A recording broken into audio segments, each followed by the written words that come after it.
Olá, eu sou Beatriz Jesus Souza, doutoranda do Programa de Pós-Graduação em Arte e Cultura Visual da Universidade Federal de Goiás e vou apresentar o trabalho Imagens, Acervos Visuais e Ancestralidades, Enlaces e Contribuições para o Ensino de Artes Visuais, sob a orientação da professora doutora Leda Maria de Barros Guimarães. Este estudo apresenta uma pesquisa em andamento relacionada a acervos visuais familiares, como dispositivos que nos fazem refletir sobre histórias de processos educativos referentes a práticas artísticas.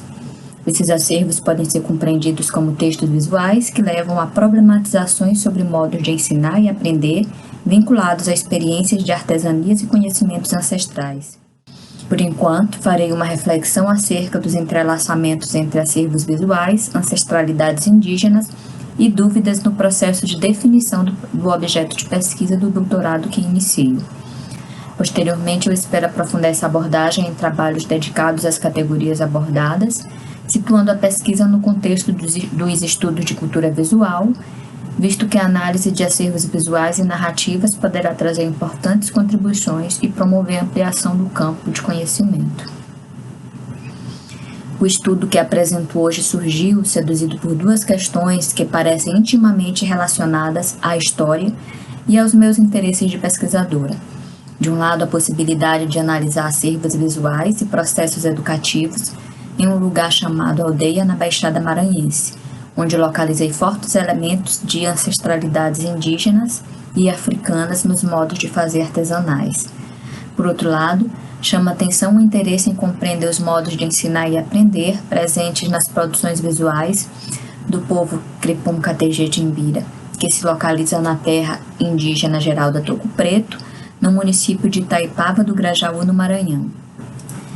As pesquisas que já desenvolvi possibilitaram um olhar para a temática indígena com uma vontade efervescente de conhecer mais e de contribuir para ampliar o conhecimento sobre esse tema. Acredito que, através do estudo de acervos familiares, é possível fazer um exercício de alteridade. Eu poderia partir de diversos aspectos, entretanto, aponto como fio condutor as imagens que remetem a essa discussão, a qual eu vi diante de mim em diversos momentos das pesquisas, como pode ser percebido na imagem seguinte recolhida. Ao dedicar um tempo de atenção para essa imagem, recordo-me das contribuições de Mundzain, quando analisa a criação da humanidade através das imagens. Pensar o gesto criador da imagem como sendo também um ato de nascimento do sujeito que observa, me faz refletir sobre como ter contato com tantas imagens carregadas de valor pode me modificar enquanto pessoa. Se o nascimento do olhar, da imagem e do espectador ocorreu em um movimento de olhar para fora e para dentro, de olhar para si a partir da imagem, então terei muitas oportunidades de refletir sobre a vida, as relações sociais, a cultura, ao mesmo tempo em que também estarei me transformando e sendo atravessada pelas imagens. De fato, faço esse movimento ao analisar as imagens e o apetrecho expostos na fotografia anterior. Essa imagem foi produzida quando estivemos visitando uma das poucas senhoras que ainda guardam memórias acerca da produção artesanal das redes de dormir em Pinheiro. Estar com ela significou um reencontro com a história das mulheres da minha família, dos encontros étnicos que definiram a nossa cultura e com a minha formação enquanto pesquisadora. Essa imagem apresenta os entrelaçamentos vividos entre religião, gênero, classe e outros marcadores de identidade fundamentais para aquela senhora, expostos na parede como se precisassem estar ali para lembrar de pessoas e experiências de uma época que deixou suas marcas. Pedindo um minuto de atenção, essa imagem pode proporcionar um tempo fundamental para o entendimento de processos vivenciados no passado e no presente. A lua chama atenção para a necessidade de se refletir sobre as imagens, tentando penetrar o espaço de suspensão que elas criam. Dessa forma, no tempo propiciado por essa imagem, eu vejo a época das minhas avós, tias, mães e suas experiências de mulheres que, ao trabalhar com as mãos, também se libertavam e participavam da manutenção de seus lares. Mulheres que costuravam, que modelavam, que teciam, que cozinhavam, mulheres trabalhadoras, autônomas e com uma religiosidade forte marcada por influências indígenas, negras e brancas. Também vejo a história de um saber ancestral relacionado à prática de dormir em redes, hoje ainda tão comum entre nós, mas cada vez menos valorizado. A imagem citada evoca silenciamentos e reafirmações culturais ligadas a conhecimentos ancestrais na Baixada Maranhense, mas que estão relacionados a contextos mais amplos. Mizoerf aborda a relação entre visualidades e poder a partir da perspectiva histórica. Ele salienta o direito a olhar para evidenciar o direito à existência. Portanto, a imagem me provoca pensar em quantas vidas não são vistas porque sua existência tem sido negada. Eu tive a oportunidade de visitar um povoado chamado Aldeia, e foi uma experiência marcante poder perceber a presença tão próxima de uma ancestralidade indígena que até poucas épocas pulsava nesse lugar. As imagens seguintes registram momentos em que mulheres do povoado realizavam trabalhos manuais como parte das suas atividades. Essas imagens podem ser vistas como simples registros do cotidiano em uma comunidade. Contudo, para mim, elas falam de um passado que precisa ser estudado para que o presente seja ressignificado. Para mim, há camadas de memórias valiosas a serem penetradas. Constatei que fotos de familiares, cadernos de motivos, panos e varandas, apetrechos de trabalho, potes, canecas, jarros, cofos, cestas e abanos provocam lembranças afetivas e motoras. Ainda que não apresentem uma organização sistemática ou uma intenção expográfica, questiono-me se seria possível perceber no gesto de guardar certos objetos e imagens como uma espécie de curadoria educativa, uma curadoria afetiva. Ao me aproximar de estudos sobre povos originários e começar a refletir sobre sua importância, verifiquei que além da extinção e ocultamento, há também um movimento de reafirmação étnica para alguns povos dados como extintos e que após um período de silenciamento voltam a se manifestar e lutam por seus direitos. Essa é a situação de Jainara, Cricum-Categi e Timbira.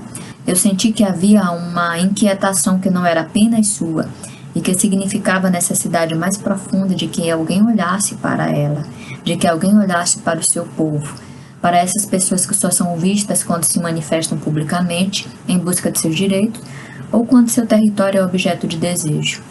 Aqui eu recorro novamente a Mizoerf e associo sua contribuição à necessidade de se criar contravisualidades, pensando no direito a existir, no direito a olhar e no direito a ser visto. Nesse sentido, eu destaco agora a imagem de uma pintura corporal cujo padrão é denominado casco de jabuti para os Cricum-Categi.